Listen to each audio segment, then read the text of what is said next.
Hello. In this final presentation, I will talk about how the basic and simple SIR model can be improved to be more realistic. So the first type of enhancement is to introduce more compartment types. Right? So far we have susceptible, infected, and recovered. But that's a very simple categorization of the population. We can also have people who are exposed. They're infected, but not yet infectious.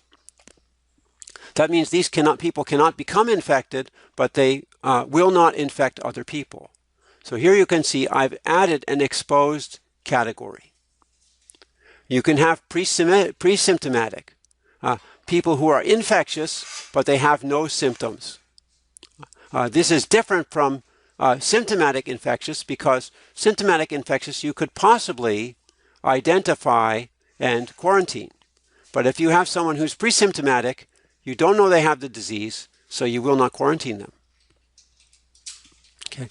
Also, of course, you have people who die, and these people are removed from the population.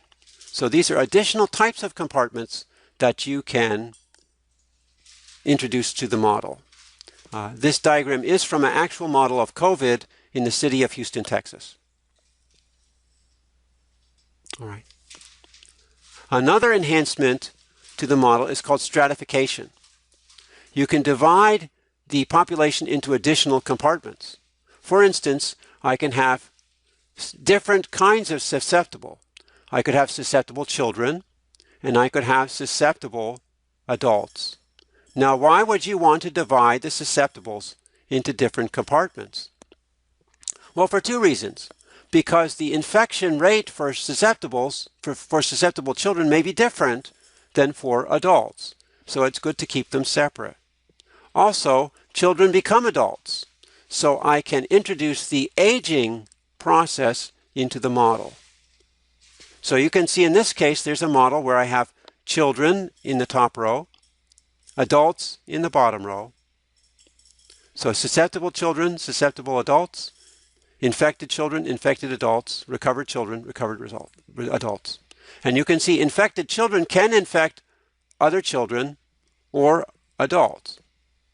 Now, these forces of infection may be different for children and adults. You know that children play with children, so they may be more likely to infect other children than they are to infect adults. Similarly, adults may be more likely to infect adults than children.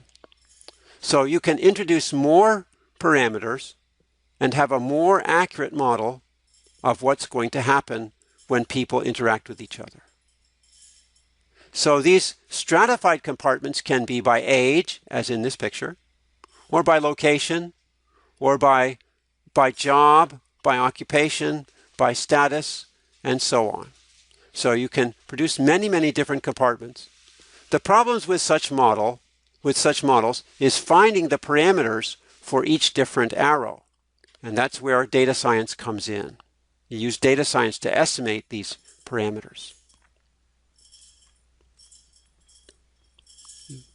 Now here's a stratified model of gonorrhea, where you have transmission with stratification into gender, that's male, female, risk, high risk, low risk, and so on, and exposure. Okay. So here you can see there are many transition rates, many compartments. Generally, you try to keep your model as simple as possible, but if you have more data, you can make a more detailed model. All right, another enhancement is vector-borne diseases, like malaria. Then you have humans and mosquitoes. Mosquitoes will carry the disease. Mosquitoes also have a life cycle. So we have separate multi-compartment models for humans and for mosquitoes. In this case, there is no immunity to malaria, or very little immunity to malaria. So we only have susceptible and infected. And we have transition rates between them. We also need a model for mosquitoes. Mosquitoes are susceptible. When they bite an infected human, they become exposed. Now, after they become exposed, the female mosquito must bite and rest several times before becoming infected. So this is the initially exposed mosquito. The initially exposed mosquito must bite again. So this is called questing, when the mosquito is looking for a meal. And then the mosquito, when it finds a meal, it will rest. The mosquito must go through several questing and resting cycles before it becomes infectious. Then if an infectious mosquito bites a human, then the human will become infected. So this infectious mosquito here can bite the human here and produce infections. So there's a relation between the human multi-compartment model and the mosquito multi-compartment model. Okay. Next enhancement is uncertainty and randomness. In the models that we've looked at so far, we give the parameter a single value. But these values may not be known. So we have some range of values. The values may also change over time. So we can include this uncertainty in value and random change over time by producing several copies of the model to see what will happen if there's some variation in these known unknowns. So you see these gray curves are different instances of the model with different parameter values. And then this black is the average. So you can see in this case, here's the model, and then the red is the actual data. So the model is fitting the data quite well.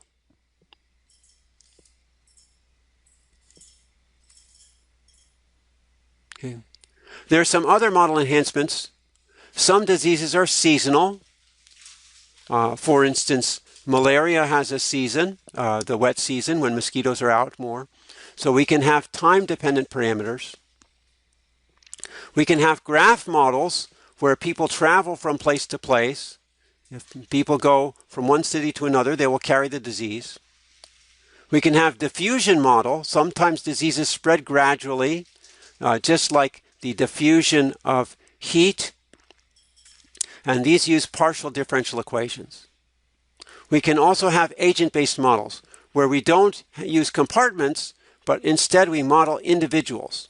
And this takes a great deal of computer time, and because of modern computers, we're able to do this. We can model on an individual or on a family basis. So this is becoming more and more popular. It's more accurate, and as I said, computers make this much easier to do. But many of the basic concepts are the same. You still have this concept of herd immunity, you still have reproduction number, and so on. Okay, so here are two resources that you can look at on the web and read these simple presentations of the SIR model. Okay. So thank you very much for your attention. I hope that you receive some benefit from this. And please feel free to email me at this address. All right, thank you again.